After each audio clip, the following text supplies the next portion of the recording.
Hi, welcome to Fiveable. I'm Carolyn Castellanos, and I will be your host tonight.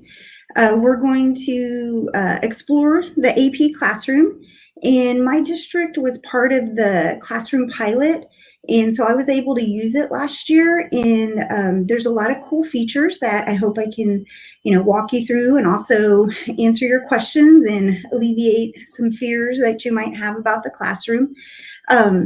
So while everyone's kind of getting logged in and kind of, looking at how to use Crowdcast and all those kind of things, if y'all could take the two polls. So I have two polls just to, kind of see who my audience is, right? And see how much you've worked with the classroom.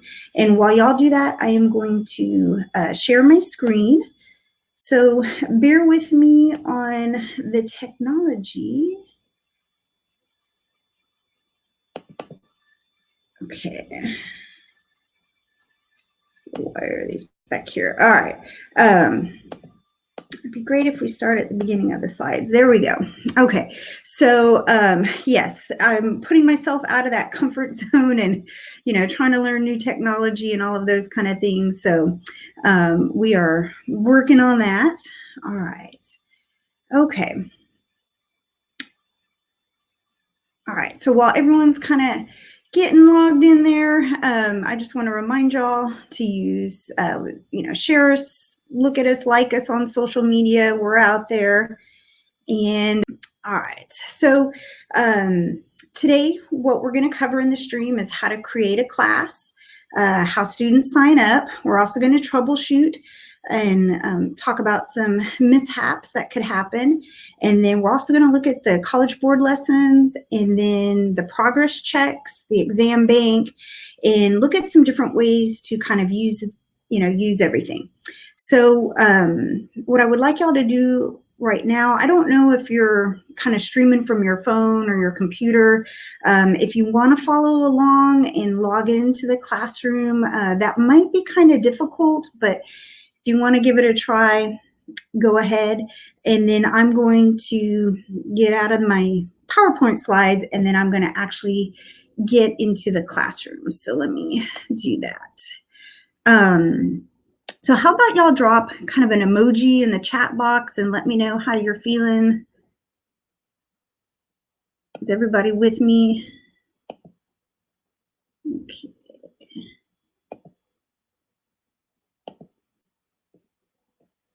All right, let's go back to,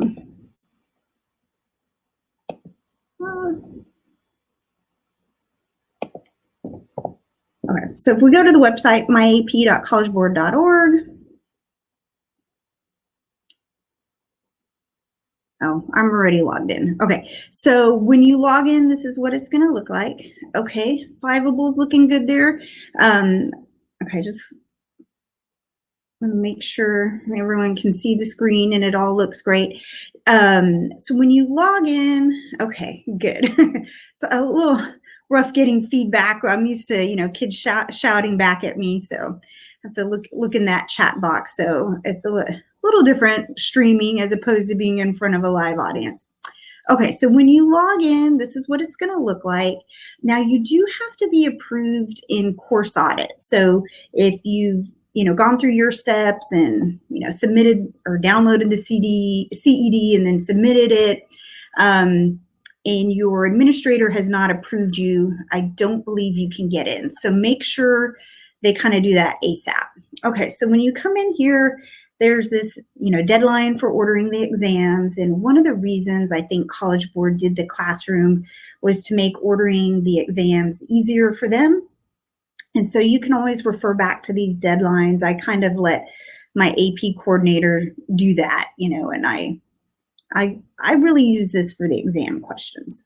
All right, so when you come down here, I've already created a class, so you can see that here. It will have like add a class, and so add class section, and so you'll just click on that. And then feel free to throw out, if you have any questions, you can type them in the chat or the question box. Just let me know how we're going. So you can enter, I'm at Thomas Jefferson High School, so I don't know why, but I always name it like Jeff or Jefferson when I should probably just put, second period, third period, fourth period. But so go ahead and, put in whatever you want to call your class. And then I'm going to put standard full year. If you're on like a semester block, I don't know. I feel like you would still have access to the classroom the whole year. I'm not sure about that, but I'm sure we can find the answer to that. Okay, so that's how you would add a class. I don't want to add an extra one. And when you add your class, so you'll have them, lined up here, depending on how many you have.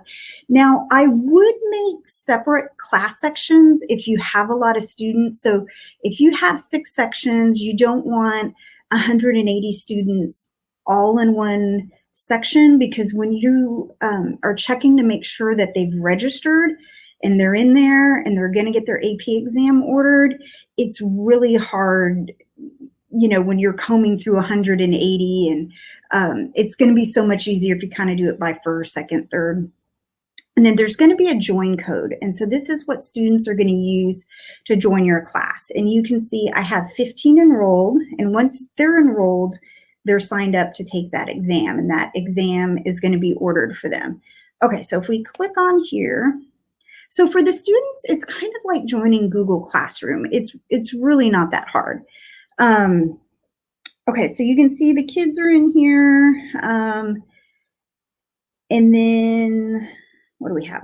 Order exam, that just pops up. And to the best of my knowledge, you can't put no. There's no, like, you click on these arrows, nothing happens. So if they're in the classroom, they're taking the exam. Now you can drop someone, so you can change section. So, they're moving from first period to second period, you could do that. And then you can drop the students. So if the student moves to a different city or they move to a different teacher, you're going to need to drop them. And the student cannot join a class. They cannot join a new teacher's class without you dropping them. And so I've had students switch schools, and I've had to email, a teacher I didn't know and ask them to please drop them from the classroom. And then that way I was able to add them in. All right. Okay. Can everybody hear? I hope the lag is not on my part. But yeah, try refreshing and let me know if you're still having any kind of video, audio problems. Okay, so that's what the classroom looks like. Now the join code, let me go back here. All right. Oh, and it also had their AP ID on there. So if you're, students are wondering what that is, you can look that up. All right, so if you click on here, can y'all see the box that popped up? So there should be a pop-up.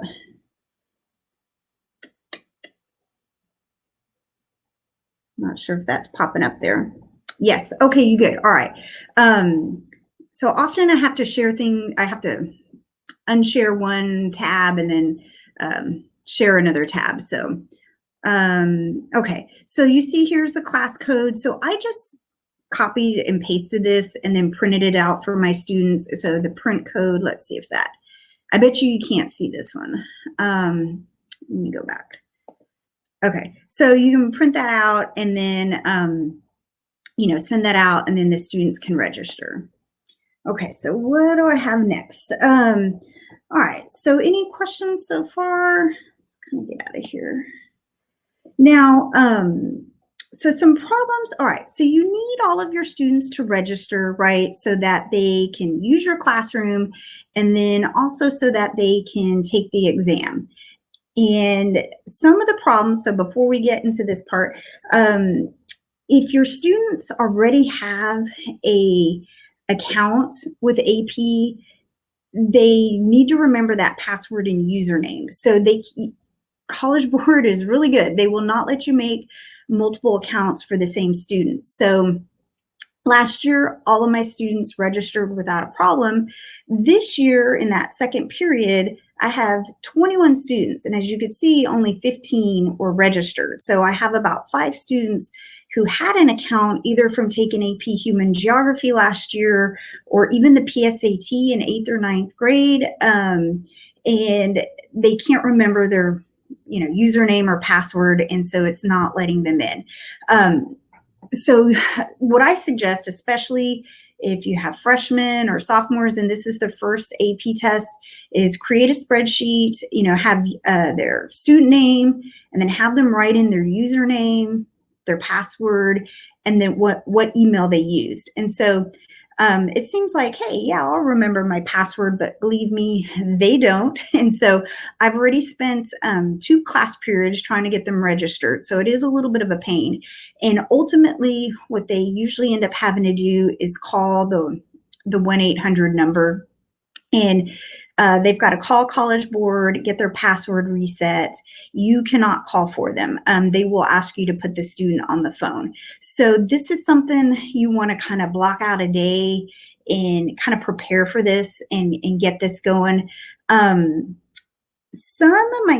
of my colleagues, they tell the students, this is what your password's going to be. It's going to be the first initial of your first name and then your last name. That'll be your username, and then and then they'll give them a formula for the password, and then they tell them, use your student email. College Board will say to use an email that you'll have after you graduate from high school, such as a Gmail, but whatever it is, have them write it down. And so our school is trying to keep a binder that we can pass on to the next teacher. And so that's kind of where I'm living at right now, is trying to get everyone registered. Now, a couple other of odd things. Let me see if I can get back into my classroom. So I have a mystery student in my class. I do not know who the student is. And I think it stemmed from, all right, we're just going to call this student out here. So Carolina, I do not have a Carolina.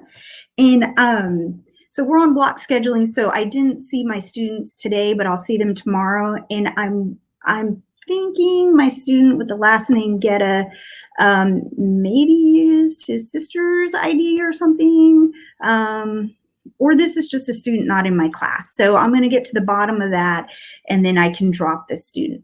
But I know this sounds really basic and rudimentary, but make sure your students spell their name correctly. So I had a colleague last year who somehow, there was a typo and the student did not spell their name, or they put a nickname for the first name.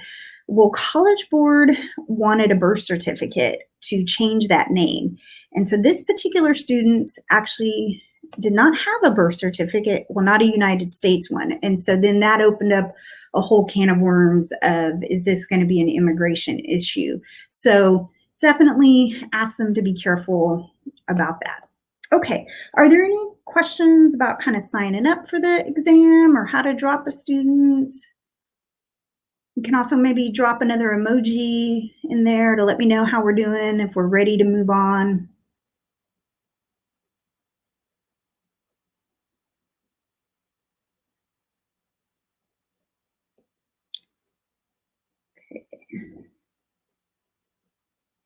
Okay, well, let's move on here. All right, so I think we're good with registering students for the exam. Okay, so when you get into the classroom, we'll come to these progress checks later, but when you get in, you're gonna see, let's go to course. Okay, so this pops up, it's your CED, your course and exam description. So I know you all know what that is, right? So this is your key concepts in your student learning outcomes and everything you need to know. So we're not gonna bring that up. Now, if you go to Unit 1, you can download the guide, and the unit guide is basically that part of the CED that applies to Unit 1, the global tapestry. And then this will take you straight to the question bank for Unit 1, which we'll get to in a little bit. And then if you click on these, again, it'll take you to the CED. So it's basically in here. What do I need to teach, right? All those things are in here. You don't have to print out the CED if you didn't get the binder. You can see it in here. Okay, so you see, so we've got this. We'll come back to these questions, and then the personal progress checks. So Unit 1 just has test questions. Unit 2 also just test questions. Let me see. Okay, Unit 3 as well. And then it starts to get interesting. In Unit 4, we actually get lesson plans prepared by College Board. So the first one I wanted to look at was exploration. All right, so you can see there's the lesson plan for the teacher and then the student handout. So let's look at the teacher one. And then actually, let me stop sharing and then let me share the correct tab. Okay.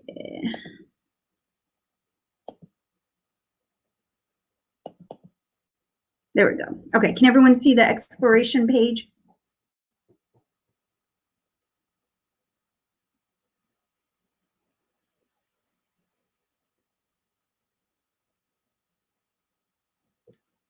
All right, so go ahead and drop like a thumbs up if you can see that exploration page, or let me know if it's not showing, if I'm sharing the wrong screen.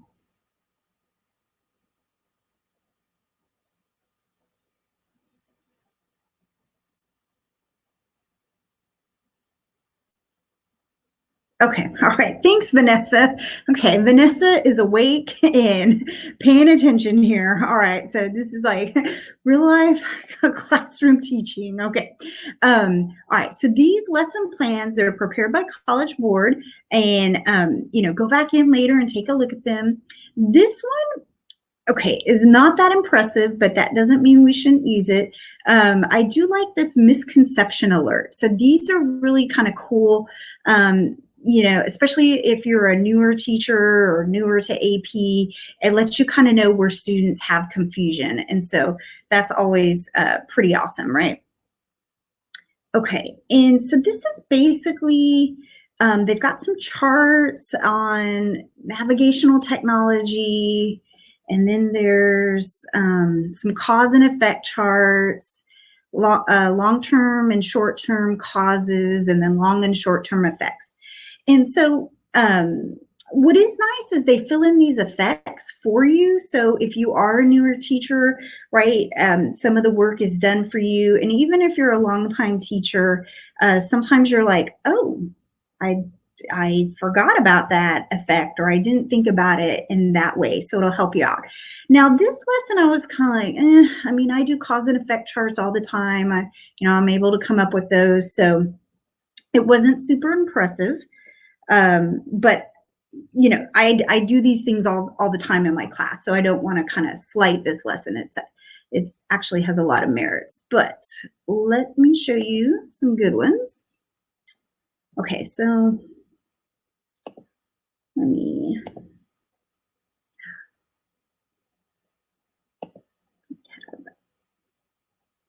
go back to the classroom here. Bear with me. Oh my gosh, now I'm out of the wrong thing. Okay. Where did I go? I think I have too many. Okay. Okay. I have too many tabs open here.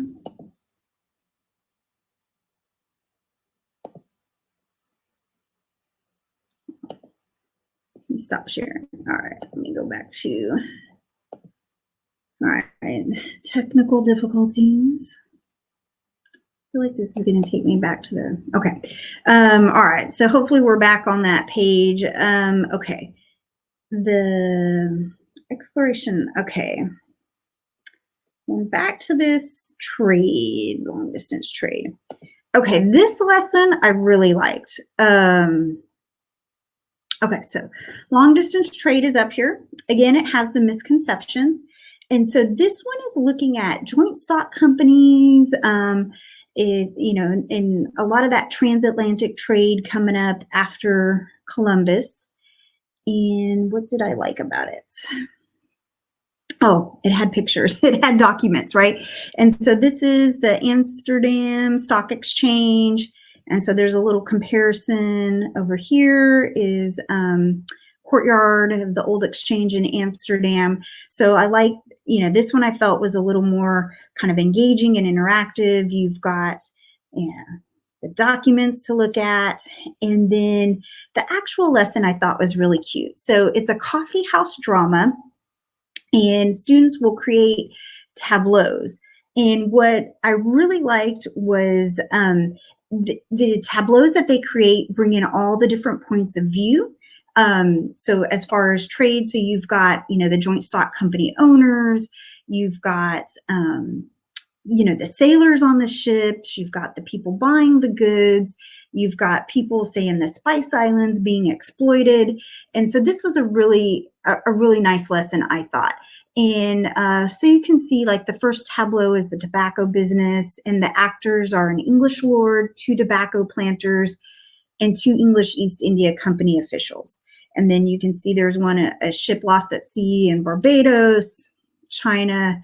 And so this was actually, I'm actually going to do this lesson, I think. I might tweak it a little bit. And then the other part I really liked with this one was the Contextualization Graphic Organizer. So I had seen this at an AP Institute and kind of struggled to use it. And now that I look at it more and more, I think I really like this for contextualization. So, you kind of start with the event, and then, so I tell my students kind of look at, like, roll your piece of paper up, right, and kind of look at your event, right, and look at it in focus, and then start to make your circle wider and wider and wider, and that's how you get that broader contextualization. So that was in this lesson. There's a lot in this lesson. And then there was this the one with the sentence stems? Yeah, there's some sentence stems in here. Where were those? Oh, it should have been under, where did it go? Maybe that was in the student sheet, but let's see if I can find that. But there were some sentence stems in there for contextualization. So I think it depends on what you're looking for, but there's a lot of really good lessons in here. Okay, so let's go back to sharing the correct screen.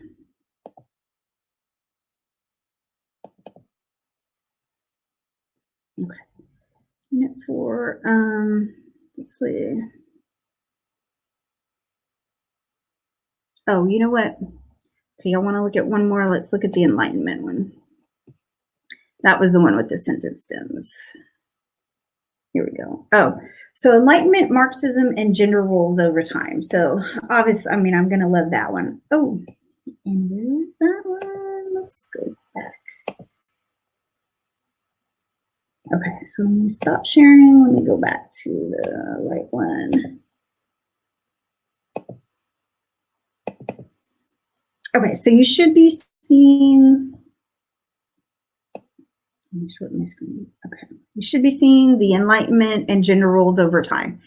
Okay, so what I liked about this one, and just play around with these, it was this, sentence stems. Sorry, they're in here somewhere. Okay, so they had these really neat sentence stems for change and continuity over time. And so I'm definitely going to steal these. My students often struggle with just how to start writing, and so I do use sentence stems. So we have a continuity in blank, from blank to blank is blank, because, and so I might kind of shorten that when I first start with that. But I think these are some great ways to kind of get your students going. So I definitely think there's some merit into looking at these lessons. Okay, so are there any questions about the lessons in College Board?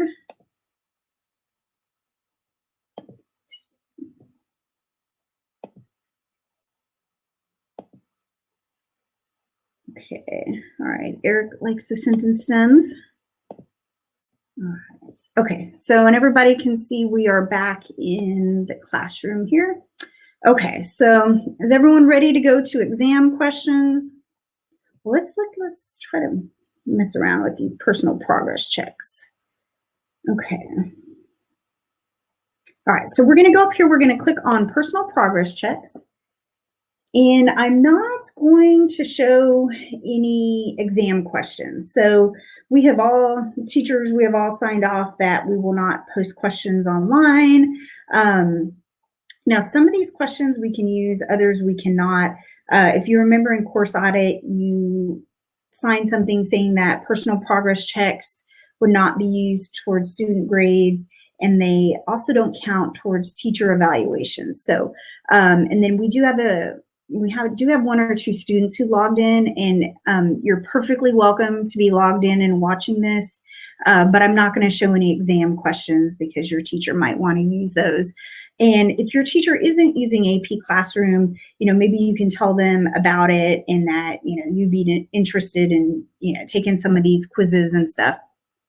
So the personal progress checks, these are more like benchmarks. And so I think College Board is interested in getting the data from us, but you do not have to use them, right?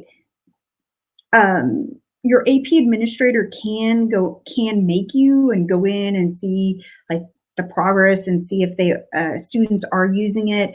But I know with our district, laptops and Chromebooks are kind of scarce, and it's hard to actually, always use these. Actually, a note back on the College Board lessons. One of the teachers in my district, she has the highest AP World History scores in our entire district. If College Board makes a lesson, she does it. And so she really uses the classroom to kind of look at, well, what does College Board want me to learn? What do they want my students to know and accomplish? And so if there's a lesson there, she tries to use it. So with that being said, we should probably all use them. Now the progress check, so you can see there's multiple choice, SAQ, LAQ. Let's see, the filters. You can filter this to where, well, let's go to assign. Okay. Okay, kind of lost. Oh, question type. What do I want to assign? Okay. So multiple choice, right? And then, unit and topic. So the first one, so you would go unit 1, right? And this is going to have everything in the key concept. So if I want to do more of a benchmark or unit exam, and you'll see there's going to be 15 multiple choice questions. So when you can preview this, and I'm not going to pull up the preview because then, it's going to show those test questions. But you can preview, you can look at them. If you decide you don't want to use that question, right, there's a way to uncheck it, and then you can assign it. And then there are also, so if this is going to be a benchmark, I want to put everything, right? Q, LEQ. And so take a look in here, this short answer question. I like that one. The LEQ is, I think it asked for two points of evidence. So there's some scaffolding. And so what is nice about the AP Classroom is you'll see some scaffolding if you really look in there. So the multiple choice, some of the questions I thought were interesting because it's not your typical stimulus-based multiple choice question that we see on the AP exam. So it had a stimulus, a reading passage, and then the question was, which of the following is an argument made by the author? And so, so you need to teach that, right? That argumentation part. And so if you're going to use these questions, definitely take a look at them, because if you haven't quite spun it that way or done that, your students might struggle. But you can see they're trying to get you to start teaching argumentation, right? I've never really seen it done with multiple choice questions, but I do think that's a good way to start. And then the short answer, and the LEQ again was scaffolded. It seemed like it was asking for 2 paragraphs instead of the traditional 3. And so you'll see things like that. Let's see if we can assign this, what happens. Okay, so I know, can y'all see the pop-up window there? All right, so just let me know in the chat if you can see the pop-up window where you can assign. the progress check.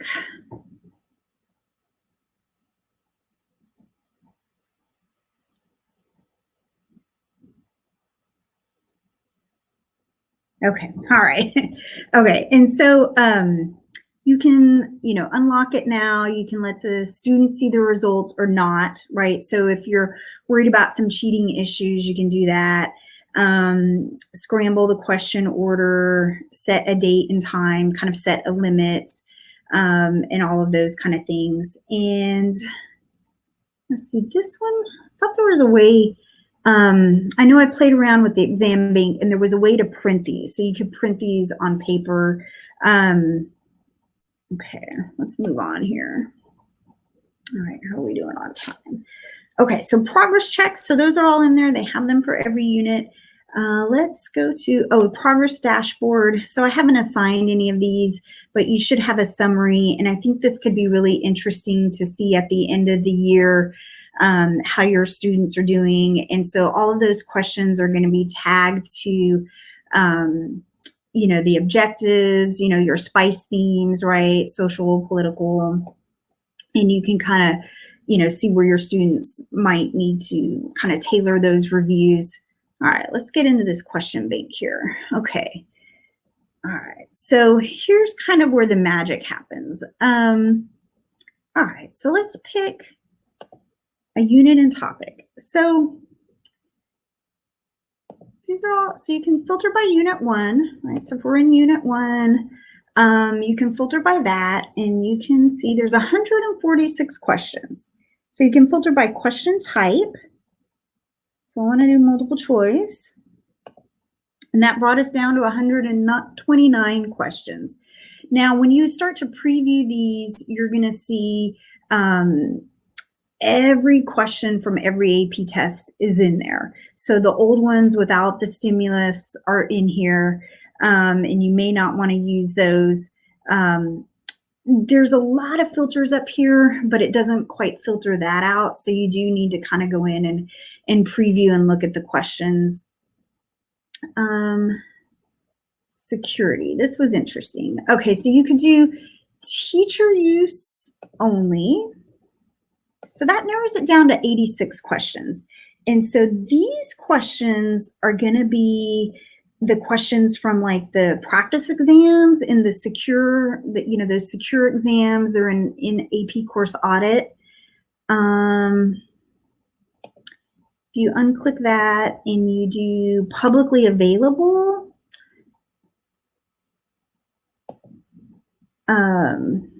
these are the ones that maybe were the student practice exams on the website. So depending on what you want to do, there's kind of different test security, different test questions. Is anyone worried about, since you can now assign questions online, is anyone worried about security and as far as these questions being out there, students having them before you assign them? Go ahead and kind of throw that in the chat if you're worried about that.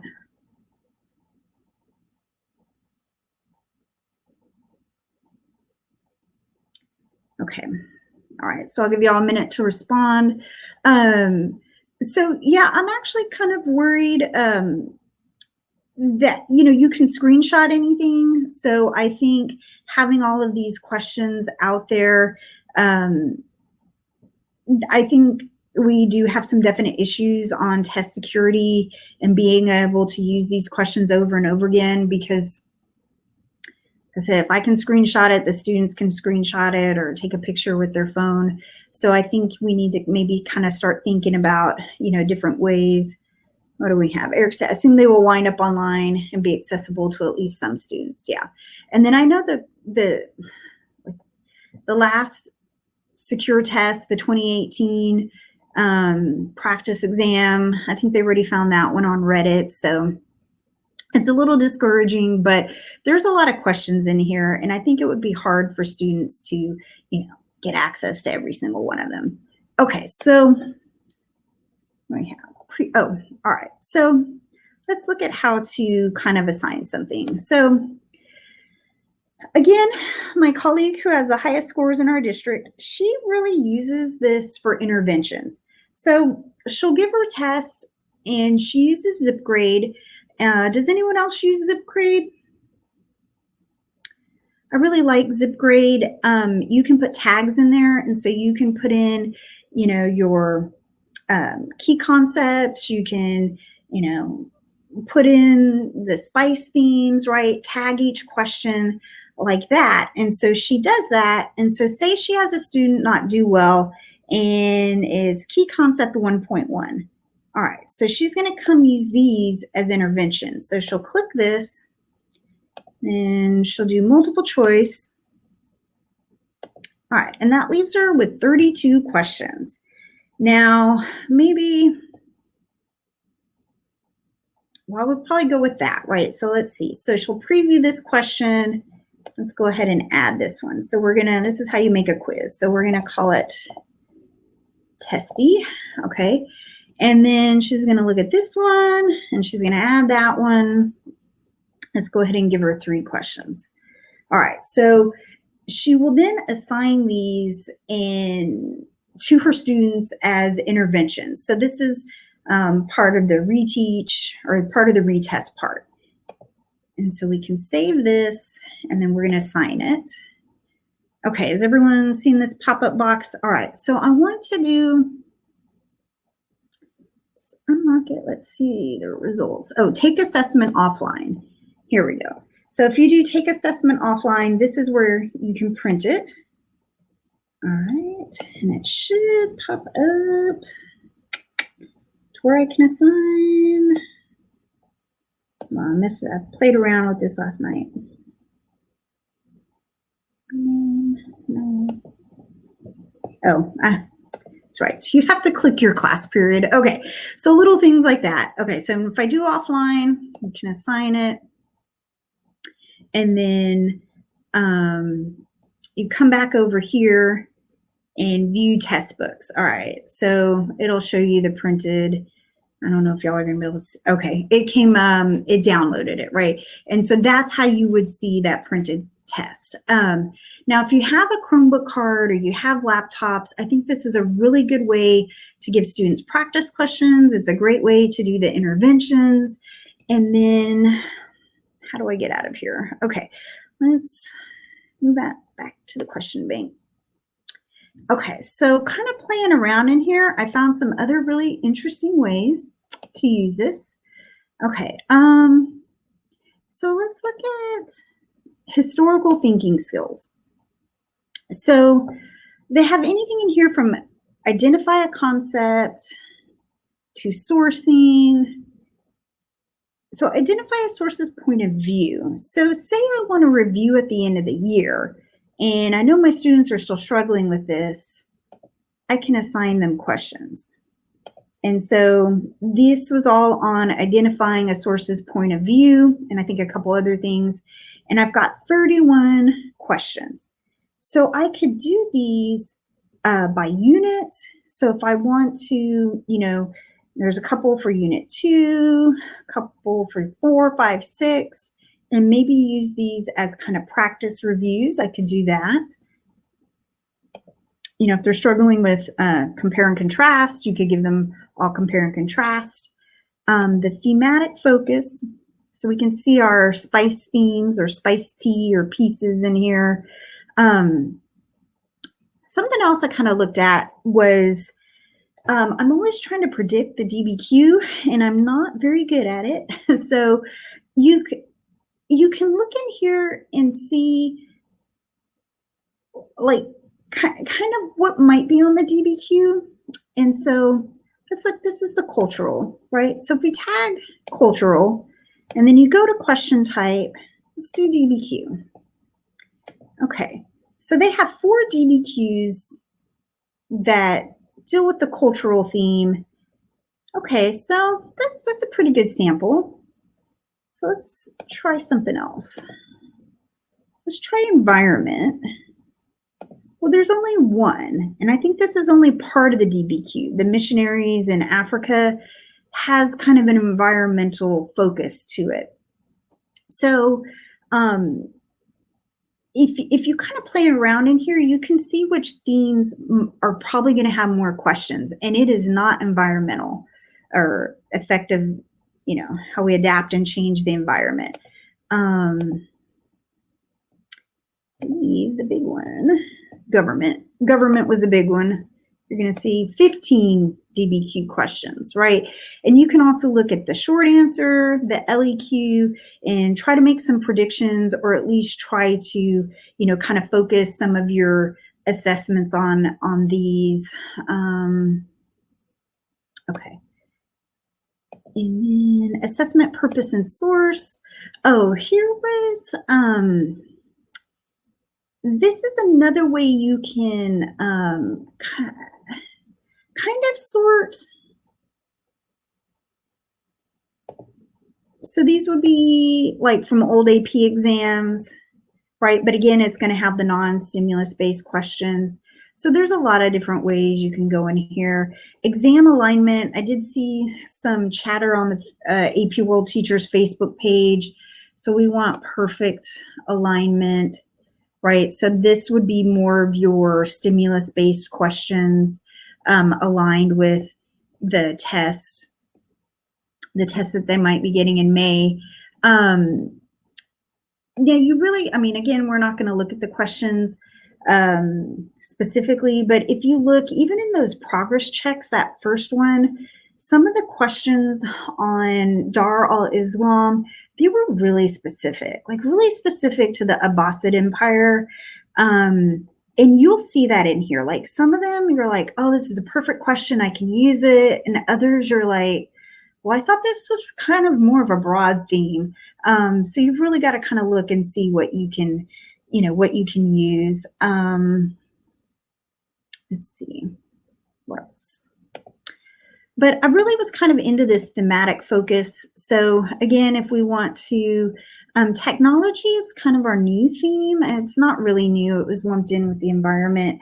But say at the end of the year, I want to do some practice questions and do it by theme. Again, you can sort in here and then create your test and either assign it online or print it out.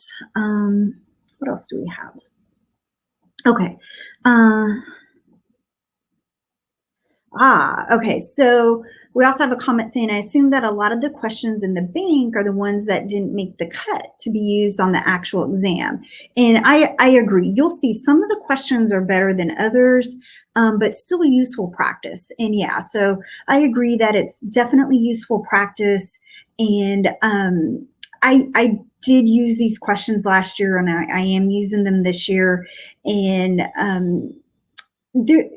there's some use in them. And I'm not super worried about everything being out there online.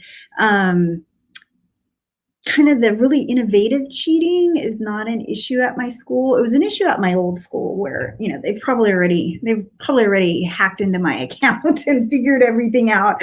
Those students get an A+ for, trying to, just really kind of get a heads up on everything. But I think if you're worried about that, what can we do? If the students are out there and they're looking at questions and finding the answers, then they're learning something, and I'm just going to have to go with that. But I really like these for practice, and I don't worry so much about them, floating out there. They're for practice. Now, so here's what poses a problem for other teachers. So when you sort through here, you're going to see the questions are all mixed up, and you can go by question type. Where was it? Or was it security? Oh, purpose. AP practice exam. So these previously students should not have had access to these. Well, now say there's a new teacher, she's just creating a test. She's going to use these previously private questions that students didn't have answers to, and now they could be out there. So, so we usually like to save one of the practice tests for a mock exam in April, or March, and I create those for my district, and now I kind of have an issue of there's nothing that I know students might not be exposed to because a new teacher might not recognize, oh, that's on that practice exam. I can't use that question. So that's another kind of thing popping up, but I think we'll just deal with that as that goes. Let's see. Okay, what else? Well, so that is mostly what I've used the classroom for, right? You've got to use it to register your students. You can drop them. It might take a little time to get them registered, but it'll happen. Oh, students can register on their phones. It works perfectly well on their phones. And then I would just really use the question bank. The progress checks are new, so I haven't decided exactly how I want to use those yet. And then there's a professional learning. Let's see, this might open up in a new page. Yes, okay. So let me share this screen. Okay, so that's going to be called professional learning. Or academic merit. So I believe we all, okay, can y'all see the academic merit in there? So I believe we all had access to this before. I know even back when I taught AP US and AP Euro, I would get emails and go to these. But so these are great resources for teachers. And so you can see my in progress module and all the ones I never did. But there's resources and there will be documents and SAQs and LEQs in here, contextualization practice. And so these are really great, if you're still learning about the course and, kind of want to hone your skills in there. Okay, let's see, where should we go next? All right. Okay, well, that is about the extent of my knowledge of AP Classroom. I hope I've answered some questions. I hope this has been helpful. Does anyone still have questions? Let me go back. Let me see in our polls here what we've got. Okay, so we have overwhelmingly teachers in here, of course. And then a few of y'all have used AP Classroom. Would anyone have any insights to share about AP Classroom, whether good or bad, with the group?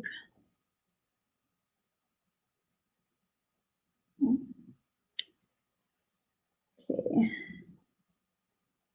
All right. This is the crickets while we're waiting for answers.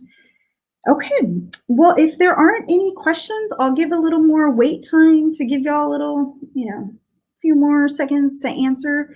But if there aren't any questions, that's about what I have on the AP Classroom. I do think it's a great resource to kind of work on and incorporate into your class and keep on fighting the good fight.